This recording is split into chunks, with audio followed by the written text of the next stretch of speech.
Assalamualaikum warahmatullahi wabarakatuh.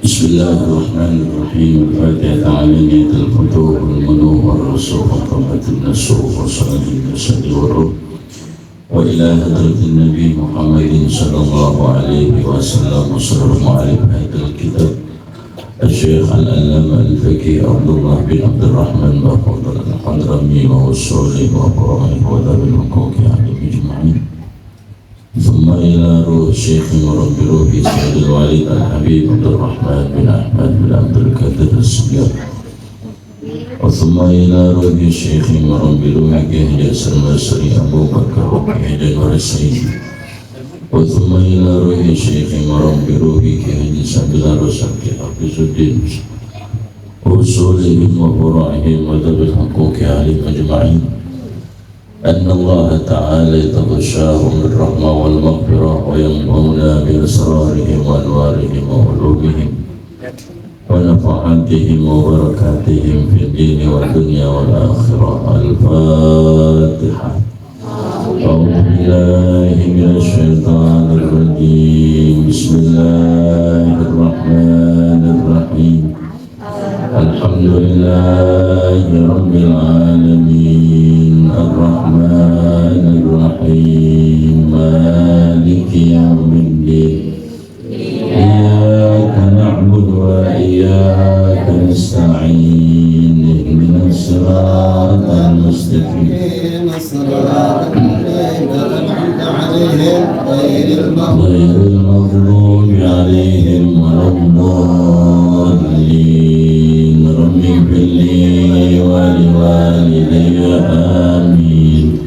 بسم الله الرحمن الرحيم. اللهم صل وسلم على سيدنا محمد الفاتح لما أغلق الخاتم لما سبق الناصر الحق بالحق والهادي إلى صراطك المستقيم وعلى آله وصحبه حق قدره ومقداره العظيم.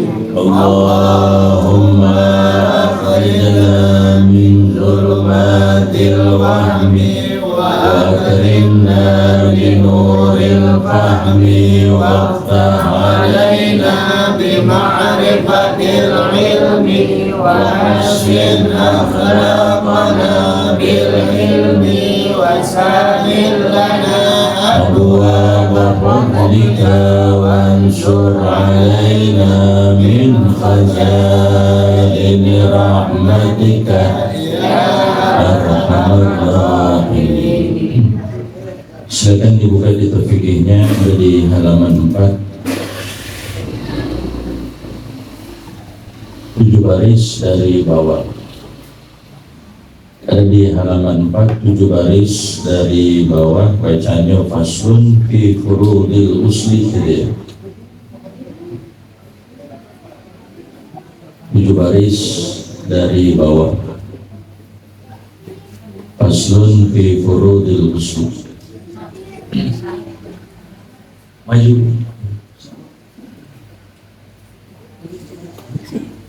Syagait maju. Bismillahirrahmanirrahim. Qala radhiyallahu anhu. Faslun fi furudil ghusli. Furudul ghusli syai'ani. Al-awwalu an-niyatu wa huwa ayyanwiya raf'al janabati aw raf'al hadatsil akbari aw nahwa dhalika inda ghasli awwali juz'in min badanihi as-sani ghaslu jami'i sya'rihi al-khafifi wal-kasifi wa jami'i basharatihi hatta ma tahta kulfatil aklafi wa sunanuhu as-siwaku wa tasmiyatu wal wudu'u qabla al-ghusli wa ta'ahudu al-ma'atifi wa takhlilu syahri wa dalku wa taslisu. Bismillahirrahmanirrahim. Alhamdulillahi rabbil alamin. Wassalatu wassalamu ala asrafil anbiya'i wal mursalin wa ala alihi wa sahbihi ajma'in. Qala Syekhul Muallifu rahimahullahu ta'ala wa adama naf'a bihi wa bi barakati ulumihi wa bikum fid daraini amin. Radhiyallahu ankum ajma'in. Faslun fi furudil ghusli. Faslun ay hadha faslun. Bermula ini adalah satu pasal fi furudil ghusli, di dalam menerangkan fardu-fardu yang terdapat di dalam mandi. Jadi pada malam ini kita akan menerangkan fardu-fardu mandi. Tentunya yang disebut mandi di sini adalah mandi yang sifatnya ibadah. Karena mandi itu ada dua. Yang pertama ada mandi ibadah, yang kedua ada mandi adah. Mandi ibadah seperti kita mandi hadas besar, seperti kita mandi janabah, seperti kita mandi sunnah hari raya. Itu namanya disebut dengan mandi ibadah. Artinya kalau kita lakukan mandi tadi, maka kita akan memperoleh dan mendapatkan ganjaran pahala dari Allah Subhanahu wa ta'ala. Tapi kalau yang mandi sifatnya ada, mandi adat artinya mandi kebiasaan kita, seperti mandi untuk badan kita ini biar seger. Itu mandinya bukan mandi yang ibadah, tapi disebutnya dengan mandi ada, mandi adat kebiasaan kita, seperti kita mandi setiap pagi, mandi adat itu. Seperti kita mandi di sore hari, itu pun sama disebut dengan mandinya mandi adat. Jadi mandi itu ada yang sifatnya ibadah, ada yang sifatnya adat. Kalau mandi yang ibadah, kalau kita kerjakan dapat pahala. Zaman dulu ada orang, dia itu kagak mandi janabah, ya. Dia nggak mandi janabah, dia punya hadas besar, dia nggak mandi janabah. Maka ketika dia meninggal dunia, biasa kayak kita orang meninggal dunia, dimandiin, dikapanin, disolatin. kemudian kan dikubur. Maka yang terjadi ketika mayit itu akan diletakkan ke dalam liang lahat, ternyata ada binatang yang menyerupai dengan seekor kucing. Nah ini ketika mayit ingin dimasukkan ke dalam liang lahat, maka ada binatang yang menyerupai seekor kucing. Diusir itu kucing, digebuk itu kucing, dipukul itu kucing sama orang yang nganterin jenazah, tapi ini kucing kagak mau keluar. Di situ aja. Ya, akhirnya nyari tempat lagi. Bikin lagi kubur, bikin lagi liang landak, bikin lagi liang lahat. Ternyata tiba-tiba sama. Di situ ada ya binatang yang serupa dengan kucing lagi. Begitu aja kejadiannya. Lantas ada orang yang bertanya, kenapa kok hal ini bisa terjadi? Oh, dikarenakan ketika dia di dunia pernah ketika dia berjanabah, punya hadas besar, tapi dia nggak mandi janabah. Jadi kita kalau punya janabah, ibu-ibu yang haid sudah berhenti haidnya, ibu-ibu yang nifas sudah berhenti nifasnya, maka diwajibkan untuk mandi. Ya, itu namanya disebut dengan mandinya mandi ibadah. Karena kalau kita kerjakan dapat pahala. Ya. Namun ada beberapa hal yang harus dan wajib kita perhatikan. Ketika kita mandi hadas besar, maka ada kefarduan, ada kewajiban yang nggak boleh kita lewati. Artinya harus kita kerjakan. Nah, ini yang akan kita bahas. Furudul ghusli syai'ani. Fardu mandi, artinya mandi ibadah seperti mandi janabah, mandi hadas besar. Syai'ani, ada dua yang kita perhatikan di dalam mandi hadas besar, mandi janabah. Ada dua hal saja. Ini nggak boleh kita nggak kerjain. Artinya harus kita kerjain dua hal ini. Kalau nggak dikerjakan dua hal ini, cuman salah satunya doang, maka mandi kita dianggapnya belum sempurna. Tapi kalau umpamanya kita kagak ada niat, maka tentunya kagak sah mandi kita. Apa yang pertama? Yang pertama al-awwalu an-niyatu. Yang pertama adalah niat. Jadi Bapak Ibu, kalau kita mandi hadas besar, mandi janabah, mandi berhenti daripada haid, mandi berhenti daripada nifas,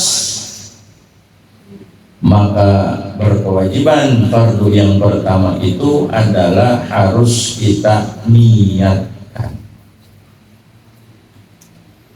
Niat gitu.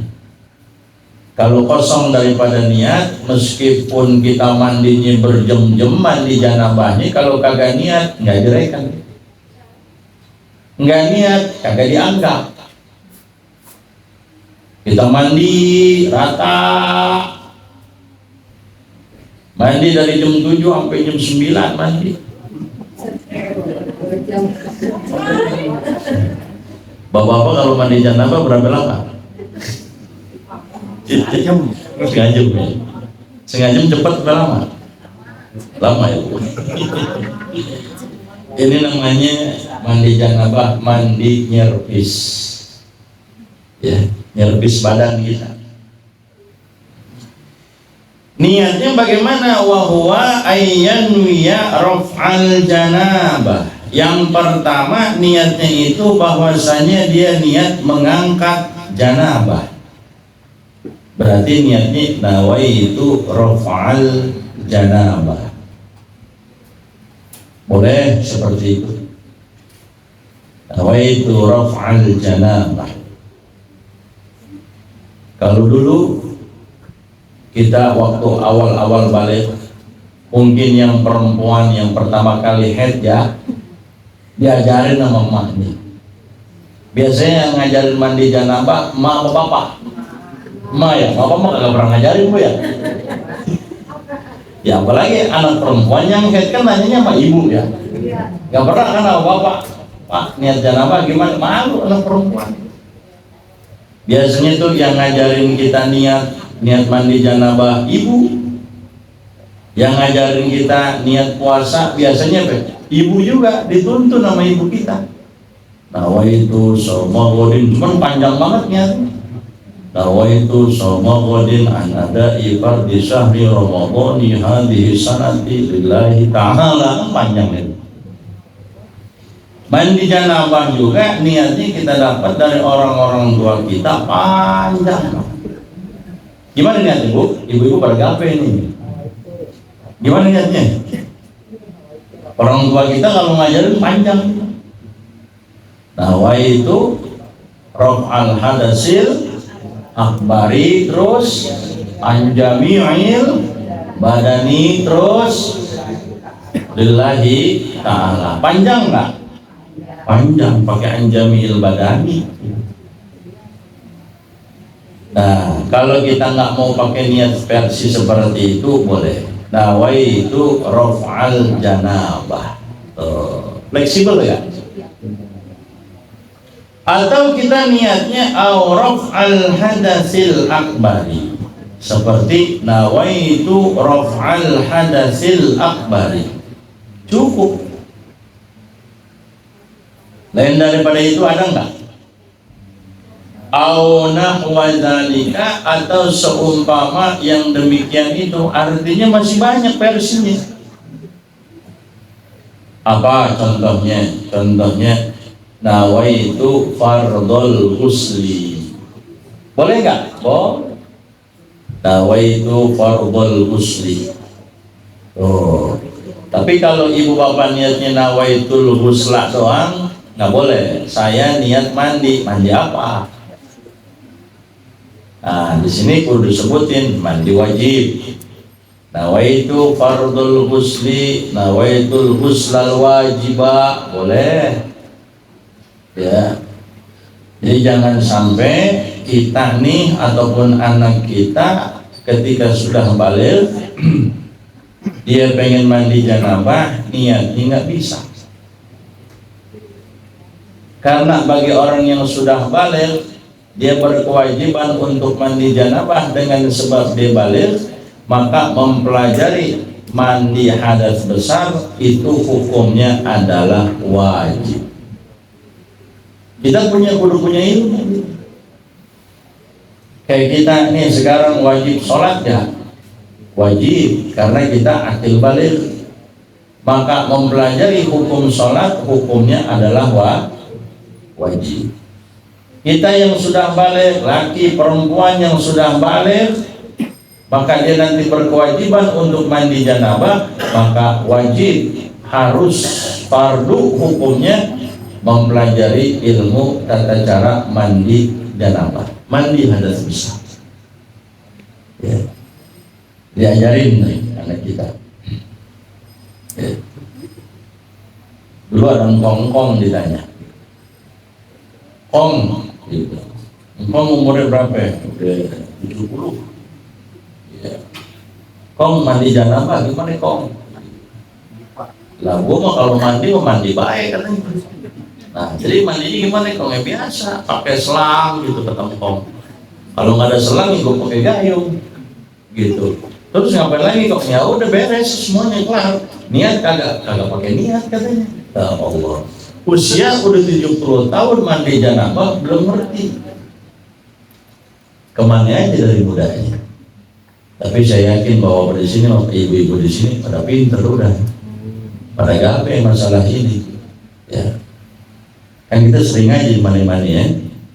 Jadi saya sekedar cuma ngingetin doang biar nggak lupa. Sebenarnya bapak ibu di sini semuanya udah pada pinter nih. Jadi sebenarnya saya kalau ngajar di sini kayak ngajarin bebek berenang.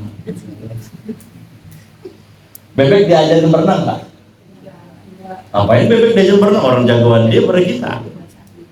Nah, niatnya seperti itu. Nawaitu fardul ghusli, nawaitul ghuslal wajibah. Boleh?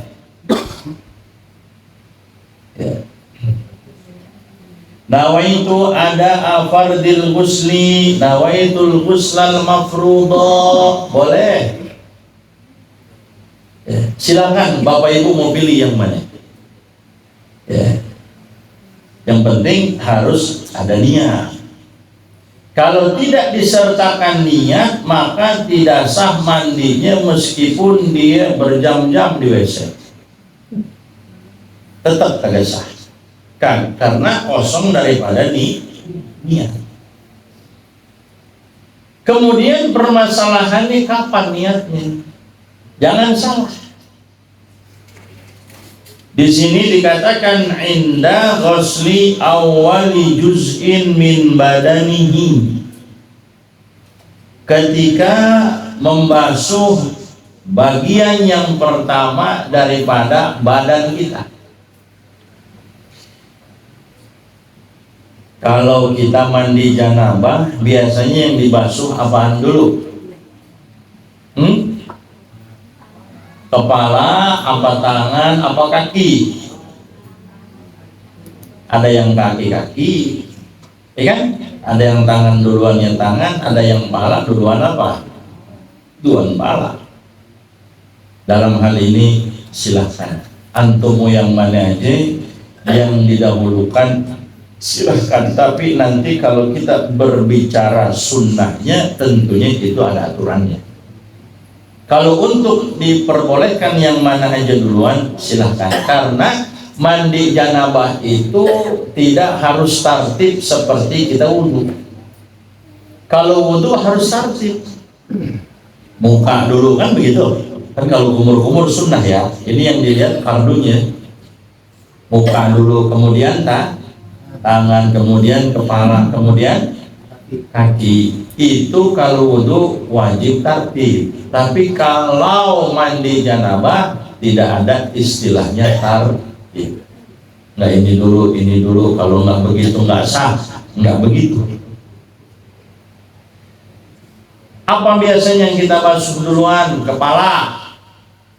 Kepala dulu dah umpamanya.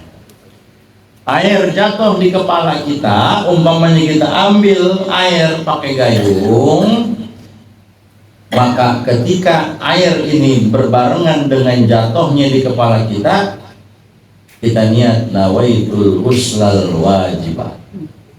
Jangan air belum jatuh, ibu bapak udah niat nawaitul ghuslal wajibah, airnya belum jatuh.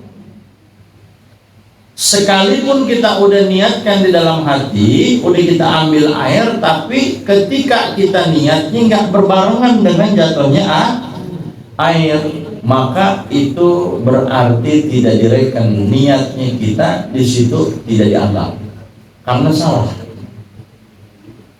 Oh, ya kalau pakai keran, umpamanya keran, kalau pakai keran biasa pakai selang lagi ya. Kalau kerannya sempit dekat tembok susah juga. Kan harus pakai apa? Pakai shower dah Bu ya. Shower, nyalain, airnya udah turun, niat aja ikut sini. Nawaitul ghuslal wajibah atau nawaitul ghuslal mafruḍah. Tapi kalau airnya belum jatuh, kemudian kita sudah niat, airnya belum jatuh, keran belum kita nyalain, niat dalam hati, nawaitul ghuslal wajibah, mau diputer kerannya, agak sah. Sekalipun ini sudah kebasuh, karena tadi tidak berbarengan dengan niat, maka tidak dianggap. Ingat ini. Jadi dalam hal ini sama seperti wudhu. Kalau wudhu, dia ketika kita membasuh apa? Muka. Ketika ibu bapak membasuh muka dalam wudhu, ketika itulah berbarengan di niat dalam hati. Kita ambil air, nawaitul wudhu'a. Nawaitul wudhu'a. Tapi kalau misalkan air belum kita tuang ke muka kita, Air belum kita ambil, udah niat dalam hati. Nawaitul wudu'a, dalam hati ceritanya nih ya. Ini air kita ambil nih, ini keran nih, kita giniin. Kita udah niat dalam hati, nawaitul wudu'a. Airnya udah kita kirim belum? Belum. Sah apa enggak yang begitu? Sah enggak? Enggak sah, karena tidak berbarengan dengan apa? Ghusli juz'in minal wajib, membasuh sebagian daripada dia punya muka. Jadi kudu ada yang terbasuh berbarengan dengan sebagian yang terbasuh daripada muka kita. Di situ kita niat nawaitul wudu'a. Nah, jangan kita ambil air dalam hati nawaitul wudu'a baru kita apain? Benar apa enggak gitu? Benar apa salah? Salah. Karena ibaratnya sudah jelas ketika kita berwudu berbarengan dengan bagian muka yang kita basuh. Nah, ketika mandi janabah pun sama seperti itu juga, air berbarengan jatuh. Umpamanya kita pengen pala dulu, berarti air jatuh di kepala, dalam hati kita niat nawaitul ghuslal wajibah. Paham nggak sampai sini? Ibu ada yang nanya nggak? Orang pinter lebih. Yang ini sih angkatannya kan, belum balik nih. Itu pura-pura ini aja tidur deh. Ya saya Ustaz. Iya. Begitu nih ya, itu terucap atau niat di hati, terucap atau di hati. Yang kalau di kamar mandi kan nggak apa-apa. Yang penting bismillahnya itu dalam hati. Kalau pakai bahasa Arab, kayak ente kita ngomong pakai bahasa Arab, aina tadhabu ana silu, itu bahasa Arab nggak masalah. Ketika kita niat di dalam apa? Dalam hati yang dipandang. Kalau kita ucapkan bagaimana? Di WC, nawaitul ghuslal wajibah, boleh-boleh aja. Tapi dalam hal ini yang namanya niat mahalluha al-qalbu. Tempatnya di mana? Di hati. Jadi lisan ini kita ucapkan nawaitul wudu'a kan pakai lisan juga. Nawaitul ghuslal wajibah itu untuk membantu menghadirkan niat kita dalam hati. Nawaitul ghuslal wajibah. Kan kita kalau udah ngomong kayak gitu biasanya kebantu yang di dalam hati kebantu karena tadi sudah kita ucapkan kan begitu. Kalau awalnya kita diem aja kadang-kadang kagak kebayang di hati. Paham nggak maksudnya? Kan begitu. Tapi kalau kita ucapkan nanti ada bayangan di dalam apa? Dalam hati. Jadi dalam hati niatnya. Kalau bapak ibu umpamanya barengan sih air jatuh ke kepala kita. Nawaitul ghuslal wajibah, tapi bukan di hati, cuman kita ucapkan. Gak sah juga karena tempatnya niat di mana? Di hati. Adapun talafuz bin niyah itu hukumnya sunnah. Kita bilang nawaitul wudu'a, nawaitul ghuslal wajibah, kan kedengaran sama kita. Karena kita lafazkan itu yang terdengar dengan lisan kita, terucap dengan lisan kita itu hukumnya sunnah. Gitu. Jadi ketika kita membasuh bagian yang pertama, mana dulu? Kepala dulu, silahkan kepala dulu. Saya nggak mau kepala, tangan dulu. Ambil air atau keran nyalain. Nawaitul ghuslal wajibah. Dalam hati itu, ini keran, nawaitul ghuslal wajibah. Begitu. Ya. Saya nggak mau tangan dulu, saya nggak mau pala dulu, saya mau kaki dulu. Silahkan, yang penting ada niat ketika dibasuh pertama. Nawaitul ghuslal wajibah, barengan air itu jatuh kemana? Kaki kita. Ya.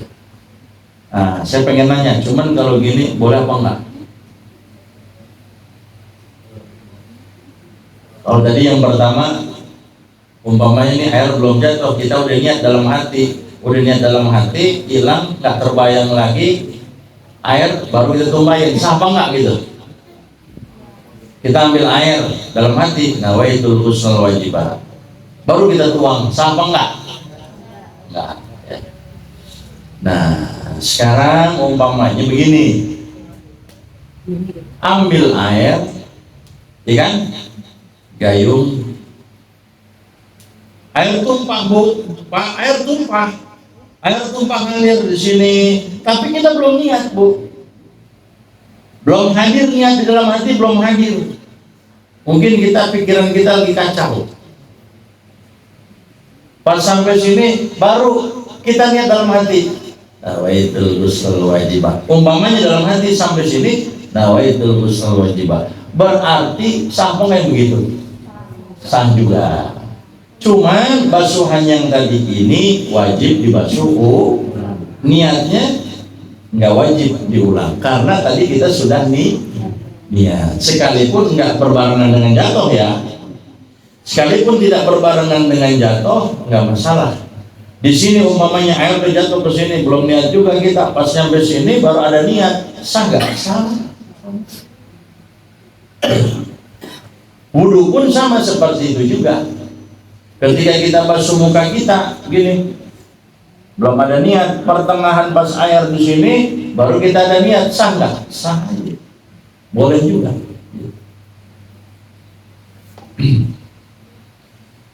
Itu yang pertama, harus adanya niat ya.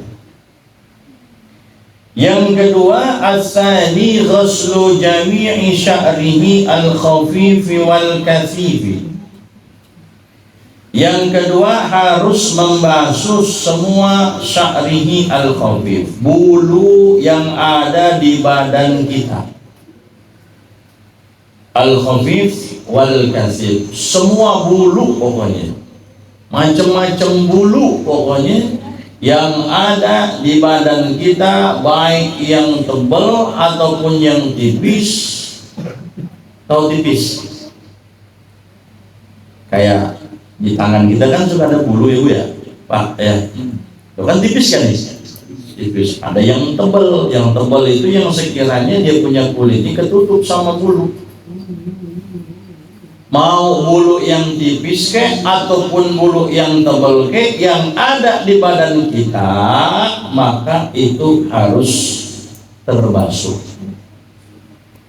Nggak boleh ada bagian yang sekiranya tidak tersiram oleh air.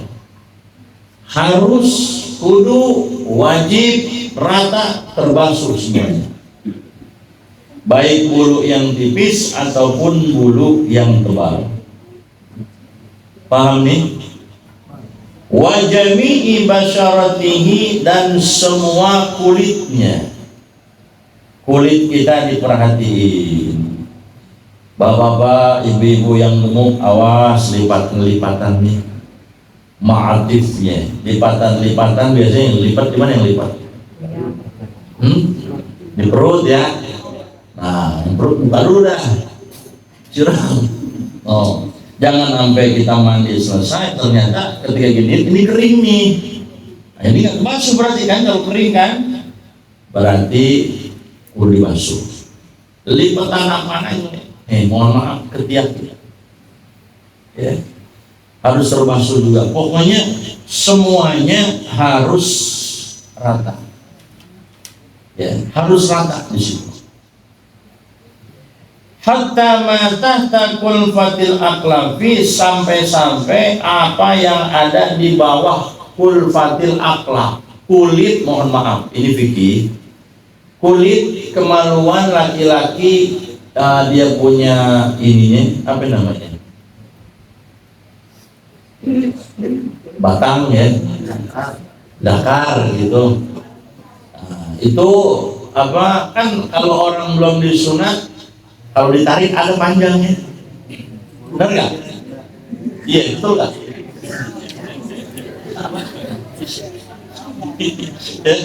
Nah, ya, ini bikin ya, mohon maaf ya. Pokoknya kita punya anak kecil di rumah, laki-laki yang belum disunat, kan kalau belum disunat kan ada yang keriput, ada nggak Bu? Nah, ada nggak Pak?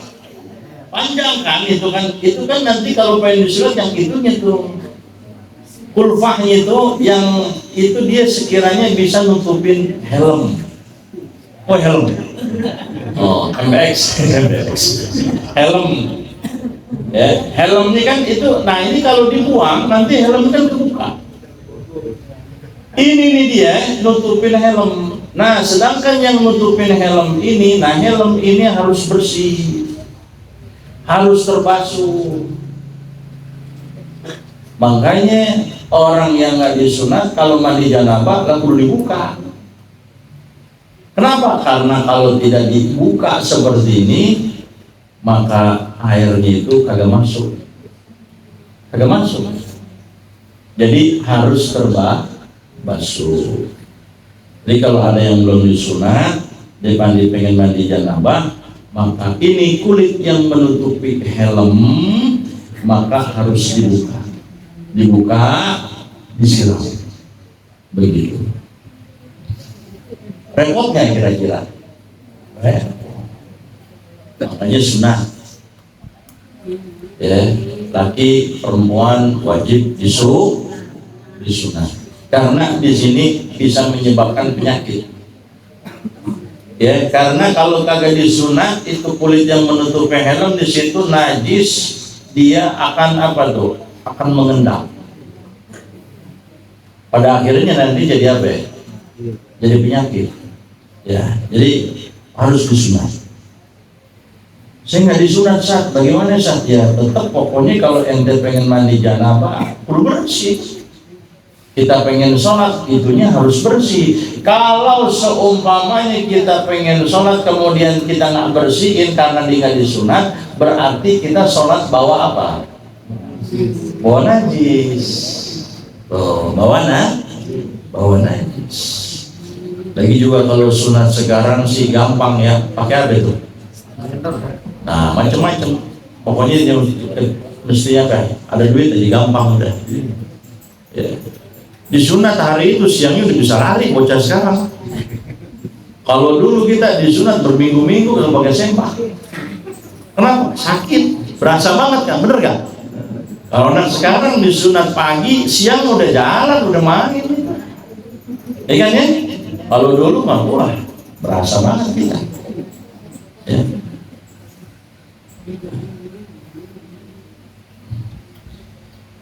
Nah, kalau orang yang meninggal dunia gimana? Dia meninggal dunia, sampai dia meninggal dunia nggak disunat. Bagaimana tuh? Ya. Kalau orang yang hidup mandi, umpamanya ada laki-laki, dia nggak disunat, kemudian dia wajib mandi janabah, maka kan tadi kudu dibersihin kan? Artinya air itu harus nyampe ke situ. Ternyata ini orang kagak disunat, sampai dia meninggal lagi kagak disunat juga. Bagaimana tuh?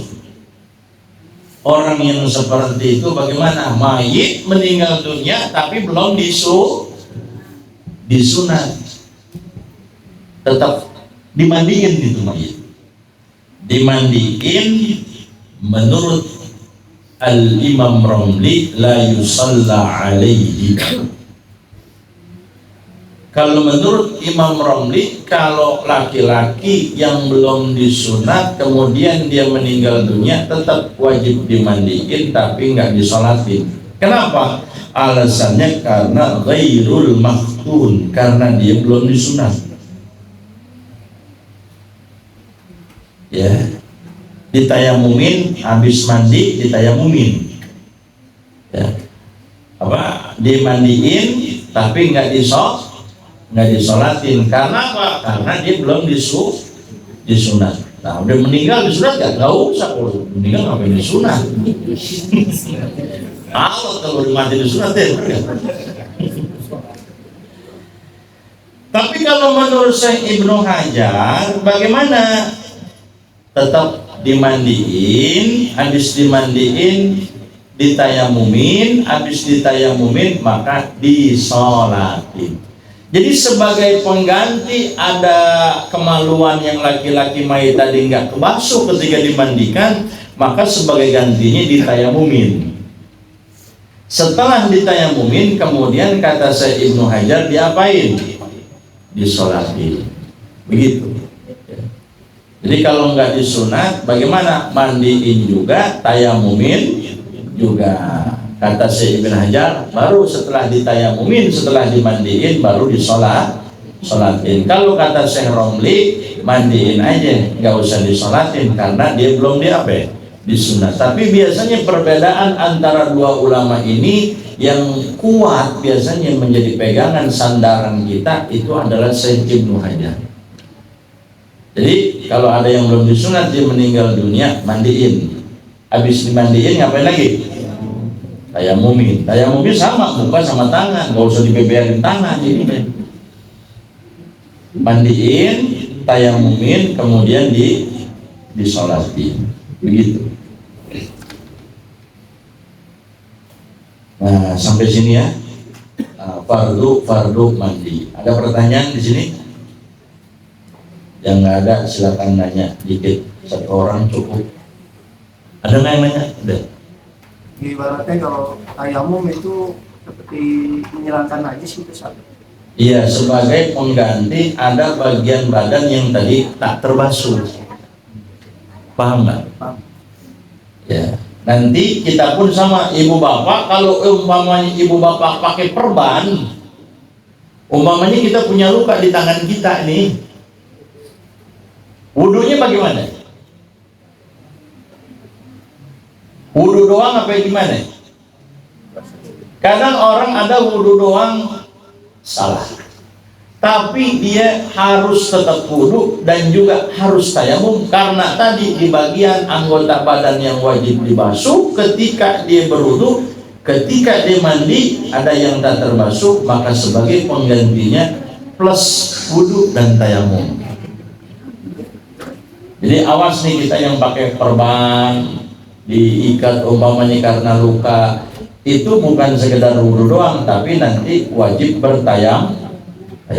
Itu pembahasannya ada ntar ya. Kalau sekarang dibahas sampai jam 12 ya, nggak kelar-kelar. Nah, insya Allah ya pertemuan yang akan datang masih kita bahas mengenai fardu mandi tapi mengenai masalah sunnah. Wallahu a'lam. Rabbi zidni ilman warzuqni fahman. Oh iya, ini korban baru ini lagi baca kita. Kalau antum baca harus antum yang baca dia, yang baca sebutin nama. Oh iya, sekalian ini ada haul, apa haul?